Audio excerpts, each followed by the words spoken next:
I'm always taken by the last scene, of course. You're left with this kind of wonderfully articulate and redemptive scene. So would you talk a little bit about the placement? It may have been the director's choice to edit it there, but your writing of it. That scene was actually kind of narrative throughout the film. We opened the script with sometimes I feel like I'd rather be dead than be Indian. So it kind of ran through, and then we ended the film on that. But I think it was a choice in the editing suite, wasn't it? Yeah. Well, it was about sort of reversing the context of what was already feeling like if we went that direction, it was very issue-driven, which we didn't want. And then that scene didn't make it in at all, actually. And then when I saw the cut that it didn't make it into, I told Peter, the director, that it had to go in there, and we sort of figured that, well, I figured that the best place for it was there because it was almost like not an afterthought, but an epilogue, is it called? Yes, you know, when perfect, yeah. It's like a moment of reflection. She was feeling that during the whole film, but we don't learn it until later, because what would happen otherwise, in my mind, would that it would put it into a very sort of racially charged context that made it feel a lot more heavy-handed than we originally wanted, which was, to make something that was just regular people, everyday people. So you two have worked together for a while. Let's hear a little bit about the history, and maybe then Rachel can pitch in and talk about how she's met you or how the Tribeca Film Institute worked with you. Okay? Yeah, Jennifer had a partner in a production company, and they were kind enough to take me on board. So I was Jen's assistant for a couple of years, and then I left to pursue writing full-time and came after her. Because the piece that I was writing, which happened to be this film, which ended up being this film, I had originally approached her to star as the lead and wanted to work with her as an actor. And then it was through Tribeca that she came on board as producer. I'm actually curious how you found, was it through the Canadian Film Centre, through our partnership with them? Yeah. Okay. Just so you guys know, the Tribeca Film Institute is a nonprofit, and we fund all sorts of filmmakers, but we have a partnership with the Canadian Film Centre, and that's how we were able to grant this film. Normally, our grants are restricted, our fiction grants are restricted to residents of the United States. Documentary is a little bit wider, but... I think it was a very fortunate choice to let Canada worm its way into the life of Tribeca. Really, the talent there is so immense, and to work with that other center, But I was actually curious how you decided on Peter Stebbings. Like, have you worked with him before? Like, why? I worked with him as an actor. I've known him for many years, maybe 15 years or so. And he starred in a TV series that I produced in Canada. And during that time was sort of the time that Shannon and I might have been maybe close to looking or opening up our minds to a director. It was really us two for a long time, and we weren't ever really sure of who the director would be, but we knew that we decided that person would sort of reveal themselves eventually. And did you ever consider directing it at any point? I have no aspirations to be a director. Okay. I really love being a writer. I'm not a writer who's a closeted director. I like control. I like having some say, but I you get really ultimate control with this script. Love being a writer. So, no, I never considered directing Okay. it. I think we would have liked Jen to have a crack at it maybe at one point. Yeah, but I think there are so many factors. There were so many things going against us. A Native writer, Native producer, 3 Native women starring in the film. It's like a recipe for a non-existent movie. Or a recipe for money from Tribeca. and then you put a first-time director, who also is starring I wasn't supposed to be. I mean, there was a time that I was supposed to be the lead, but who was also producing the film, and it's just it wasn't right. Although I would have loved, for someone to throw money at me and say, "Oh yeah, just try this, awesome." But it was so hard, even just getting little pieces of it off the ground. So as we developed the project further, and were invited into the Canadian Film Centre, we sort of said to them, you know, we know this is unusual that you don't accept just a writer and a producer because it's a filmmaking team that's supposed to include a director.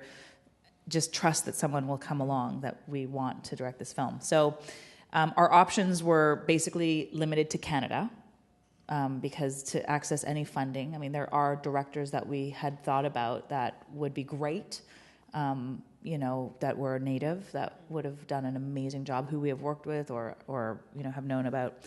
Anyways,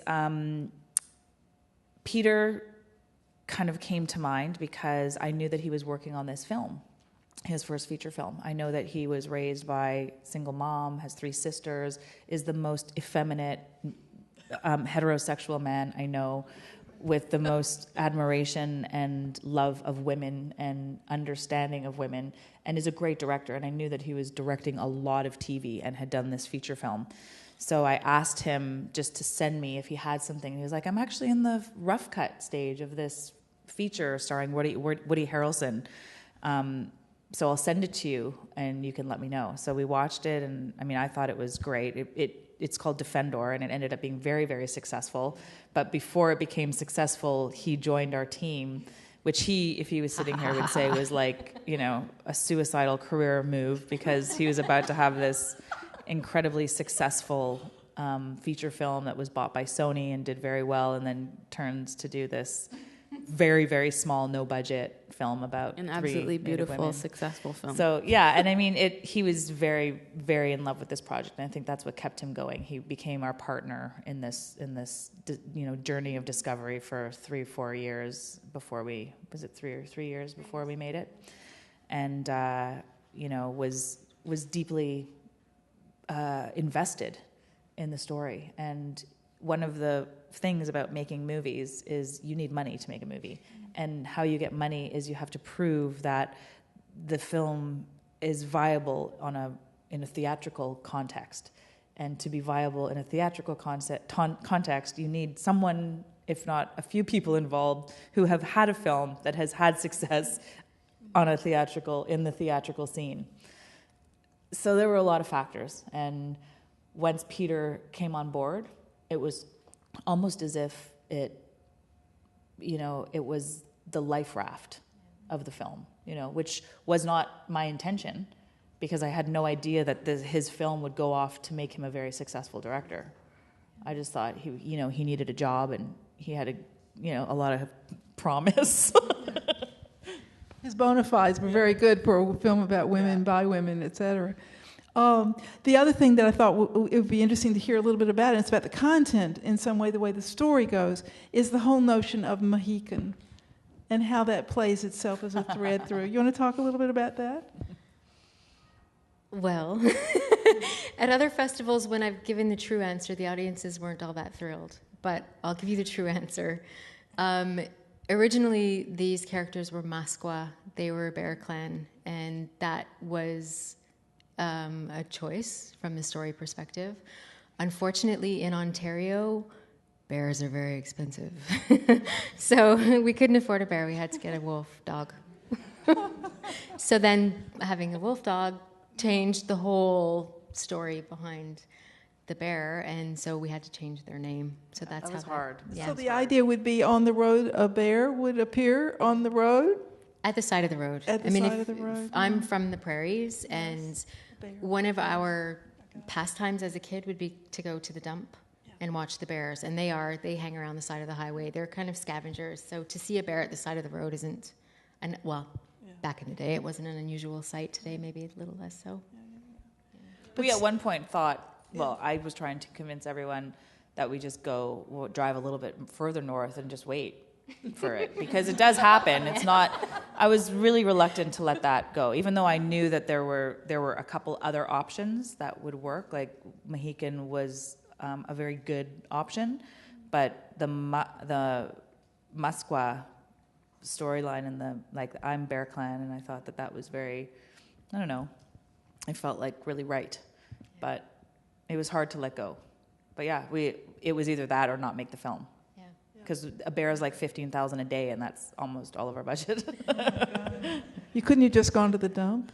No.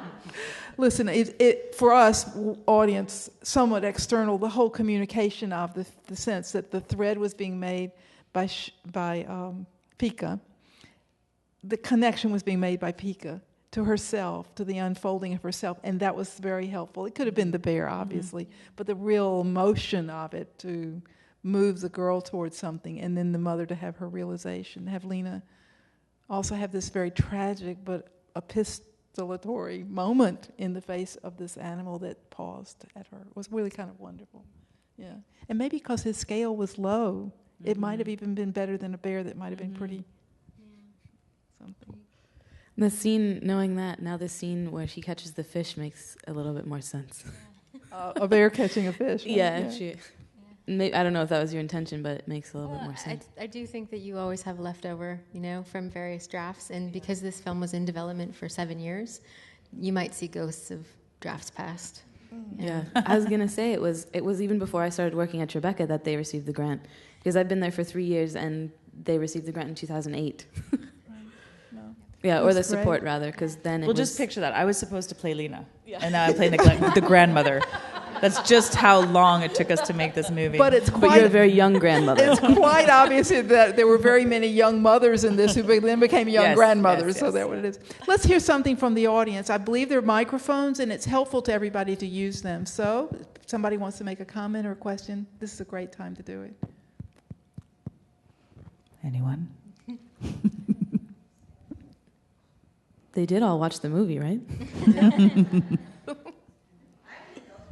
Okay, Ken, get the mic. I don't need a mic. No, we need the mic. You don't need it. We need the mic. Thank you. I have an indulgent comment, and it's that Jennifer Podemski, I think, is one of the finest actors on the face of the planet. Woo. Yes. Yeah. Thank you. That's a great comment. We can end it at that. You want to keep going? You can keep going. Want to ask a little bit? Anything. What other projects do you have going? Everybody on this stage has projects, so maybe we'll start. Jen, you want to take a little bit of that? Oh, geez. I produce an awards show, an Indigenous sort of achievement awards show in Canada. Everything I do has been in Canada that never comes to the States. So, although we did just get a U.S. distributor for this film, so hopefully this will have a theatrical release of its own here, which is great news. Did I tell you that? No, congratulations. Anyway. Congratulations. This is great. So we should see so this we'll in the see. theaters. We'll see what happens with that. Yeah. And I produce a paranormal sort of ghost hunting series. There's a few projects, TV things that I'm working on. I'm still trying to decide what I want to be when I grow up, though. I'm sure that question wasn't necessarily meant for me. I'm sure it was for the filmmakers. But we just finished the Tribeca Film Festival, and we funded 14 fiction films this year, so that was exciting for us. Fabulous. Yeah, and we continued our relationship with the Canadian Film Centre and funded a film called Gene of the Joneses that I was telling you about earlier. So hopefully you guys can look for that sometime soon. Well, who's the team for that? It's Stella Maggie. She's the writer. Okay, great. It's amazing. So the awards show that Jen just produced, I wrote. So that was kind of fun. We got to work together again. And I have another feature film in development that we just attached director Chris Eyre. If you might know Chris from a long time ago, he did a film called Smoke Signals. And the little girl Pika is Chris's daughter. So that's how that relationship kind of came about. And it's a coming of age, another coming of age, more youth, more comedy, a little bit more levity than this film. So I'm looking forward to doing that. And I'm also trying to parlay my way into television. So I'm developing a TV pilot as well. Television's an interesting part of this. I think all of us here in the States are really somewhat bereft of the chance to see as much talent as it does exist. And in fact, some of the television series that have been in Canada and broadcast in Canada, and we don't get to see them here, this has been a really wonderful arena. There is, of course, an Aboriginal People's Television Network in Canada. We don't have such here, although we hope there are many startups. People have ambitions around something like that. But there's also all kinds of mainstream and cable cable channels that are operating in Canada where good native writing, good native directing and acting are really getting a place. And I just think we should complain, but I'm not exactly sure who to complain to, but we don't get it here. When we had the Film and Video Festival here, we were lucky enough to be able to show some television, and we will again, I'm sure. I mean, this was another great kind of proving ground for a lot of different ideas, including the idea that life is like that. Television does that very well, that this is about a life. It's got its humor, it's got its upsides, it's got its drama, and it allows a lot more to go on for people that might have been categorized ethnically or categorized gender-wise or whatever. So I'm sorry, I think we missed that. The film is full of that spirit, actually, but very cinematic in the only way only a big screen can be. I think we have a question. We have a question, good. Thank you. Thank you. First of all, I want to express my congratulations to Jennifer and the gang that produced this film. I found it very moving, and I must commend you for all the hard work you guys put into it. You know, I come from a long ways. I come all the way from Alberta, Canada, with my family, my lovely family here. And one of the things I grew up the last child, and all my sisters were gone. So I never really got to know any intimacy with a lot of the lady folk from my family. But this really gave me an understanding of all the hardships all my other sisters went through in their youth and in their age. So now it comes around the point where I see this, and it gives me a lot more understanding. I served as a chief and as a counselor, and I still serve in my nation at home. And it gives me much more perspective now to see a lot of the young ladies that are working and living in my community and what I can do to help out and try to get a little better understanding.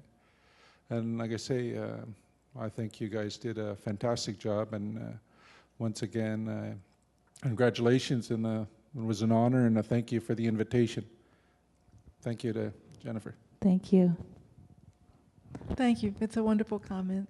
And I do think all of us got a little more deeply involved with what it means to be generations, what it means to be mothers and sisters and daughters, mothers and daughters and mothers and daughters, and kind of the sense of the compassion that led to the idea of the film. Really, it's a very compassionate film, because it's going to take these angry women, and each one of them is going to actually, inside herself, really discover herself inside herself and share that out with the other ones. It's really nice.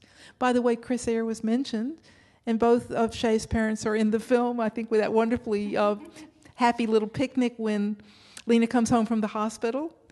There's a kind of I think Chris actually has a Hitchcockian moment in almost every film where he does appear, and smoke signals he got into the bus station and got on the bus. Here he's in the picnic, and this time Shay's mom is there as well. Yeah, great. Other questions? Yes, down here. I also want to thank you for that film, which I cried all the way through. Oh. I think the film is so touching for the reasons people talked about. Is this glimpse into the lives of women that's intergenerational, really gives us a sense of what we carry and what we pass along. But one thing that I wonder about, and I've been wondering about this since I first heard the interviews on CBC, on the Canadian Broadcast Corporation, which is our national radio program. When this film was released, Jennifer did a lot of interviews where people were kind of pressing her all the time to account for this film as a Native film. And Jen was pushing back and saying, it's not a Native film, it's a character-driven film, it's a story about these women.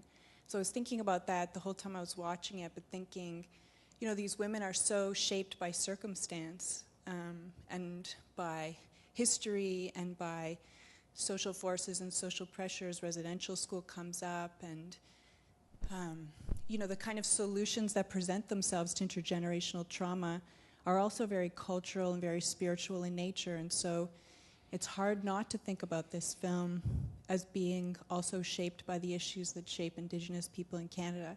So I've been wondering about that, why you insist on separating issues from characters. And one way I can see, you don't want to be pigeonholed. You don't want the film to be pigeonholed. On the other hand, that's what makes it so beautiful in so many ways. Seeing people living and struggling and trying to get through the circumstances that they've sometimes by no effort of their own get thrust into. Thank you for that. Well, I'd have to say that one of my biggest concerns when it comes to quote-unquote native people or storytellers telling stories is that we are often lumped into a genre. And that is one of the things that I was pushing back against a lot in interviews, which is explaining to people that it's not a genre, because you could have a horror film that is of a culturally slanted perspective or enriched by a cultural experience, but it doesn't make that horror film a native genre film. It's like anyone who is native, who has done music or any kind of creative thing, usually your work gets put in the native section, which is completely counterintuitive to what the whole point is.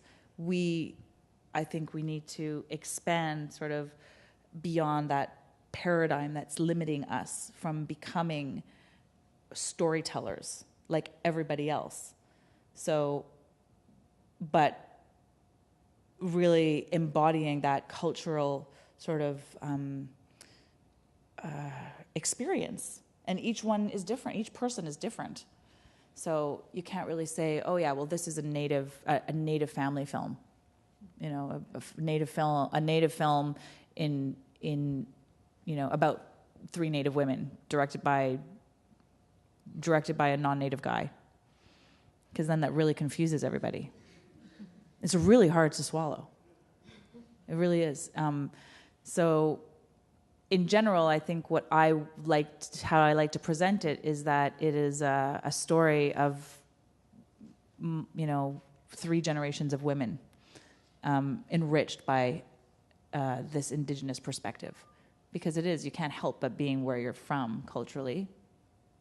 But when I spoke to, let's say, a funding agency and they said, oh, we already have a film in that genre, I heard that a couple times, and that really upset me, because just because you have another native film that happens to be about, has a native person in it, God forbid you should have 2. Does that answer your question? Yes, thank you. I also just think that our film was created from our perspective. It's who we happen to be, but we don't want to be fenced in either. We are multidimensional human beings. And just in the same way that your perspective is informed by being a woman, it doesn't necessarily mean that it's just a female film. So I think it was kind of like, we're more than women, we're more than indigenous, we're filmmakers. And that's what we were trying to get across. I don't think it was meant to be alienating or insulting or saying that we don't want to be attached to our culture. It's that we want to be recognized as filmmakers. It's interesting what that brings up, actually. Shiri is a close friend of mine, challenging me. I'm just kidding. But what it brings up is this thing about being a mom. We sort of had this conversation. It's like when you're a mom and you're like in that, even though you have a PhD and you have this and all these other amazing accomplishments or things you've worked so hard for, it's like, oh, well, now you're just a mom. Oh, you're the mom. You're the husband, but you're the mom. You're the someone else gets a 3-dimensional explanation, but you just get mom. And it's this really interesting sort of barrier often. I think it's a mental, intellectual thing. But yeah. Well, in that sense, it really does make an interesting place. Here we are in the museum, National Museum, American Indian, all the time, 24/7, all the time. The fact is, what it's so interesting is that you're pushing forward a 21st century view of reality. And one of the hopes of the National Museum is that we try to be real. So many people come to us with a kind of fantasy in their head, and sometimes a very gentle and good fantasy, but still all the same, it's a bit nostalgic. It's really interesting to say, here we are, this is the 21st century, this is how people really are. And yet, you have a very brief moment of a braid of sweetgrass, and you know she's smudging herself. Very quick, before she comes out to say hi to the guests at the party. You have a little conversation about how girls actually came of age in a certain ritualized way, a little bit, and there's a modern twist, which is, I wouldn't do that. And so the insertion of all these things actually leaves you with a lot. The mention of residential school, I think, is very poignant. It's only one time, but it's so striking. You could do 5 documentaries about the intergenerational trauma, residential school trauma, and that one little bit, he blew his brains out. It had something to do with residential school.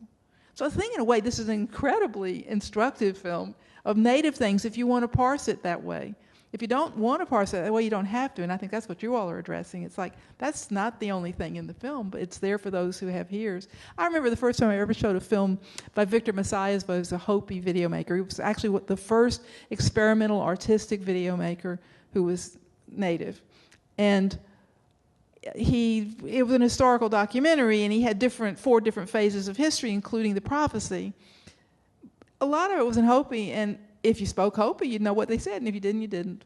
You know, and sometimes I think that's the very best way to make a film called a native film. You know, every different vernacular being in it, and a lot of different ways of people hearing it like that. You know, I guess I'm still kind of working out the whole thing on how to present these sort of,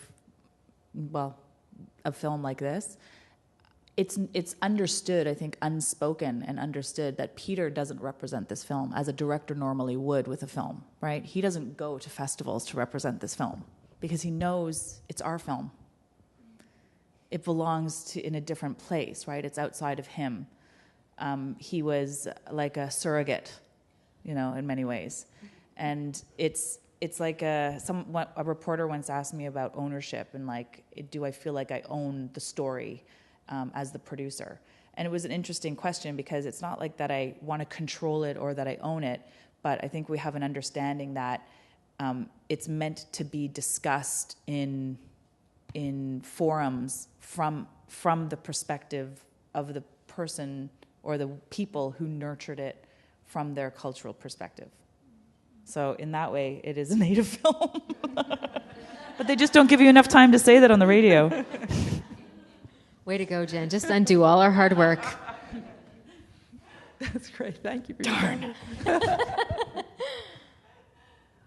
Comments or other questions? Well, is somebody going to say something? No, I have something. Peter sent me a statement. He couldn't be here. We wouldn't let him come. No. No, he couldn't be here. So this is a bit of his statement, not all of it. At first, I wondered what I could offer this project. Yes, Jennifer Podemski has always had the Midas touch. That means a good thing. And I was happy to jump on her coattails.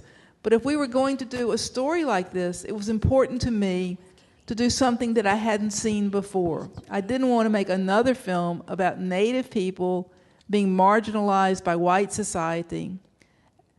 As sad as this is to say, that story is inherent. And then he goes on to say, I realize that this is a bizarre question, but a 40-year-old white man to be asking, nevertheless, Empire of Dirt is my answer. By shifting our focus, I didn't wear my glasses, by shifting my focus to the interpersonal struggles of these 3 women and away from the struggles facing Native people everywhere, it's felt like a seismic shift in perspective. Your glasses are on your sweater. Thank you. All right, I'm going to go back and read that because it's a good sentence. I didn't mean to embarrass you, Elizabeth. No, it's all right. And forgetfulness is the other part. By shifting our focus to the interpersonal struggles of these 3 women and away from the struggles facing Native people everywhere, it's felt like a seismic shift in perspective. So getting back to the real world for a moment, if anyone thinks that's easy for me to say or too grandiose, I offer you Exhibit A. Jennifer Podemski, who wore 2 hats, he talks about how hard it was. Jennifer Podemski, who wore 2 hats during this film, producer and actress, and holy smokes, what a performance, what a career. Exhibit B, Kara G., whose star has taken off from stage to film to being the lead in her own TV series. Send this girl on. Where the hell is that horseshoe? Except I know from working with her, it's much more than luck. It's indomitable talent, hard work, and self-belief. And finally, Exhibit C, Shay Eyre. No matter what she becomes later in life, actress, supermodel, lawyer, cashier, garbage woman, or president of the United States, these three uber talents prove the point being made in Empire of Dirt. Anything is possible.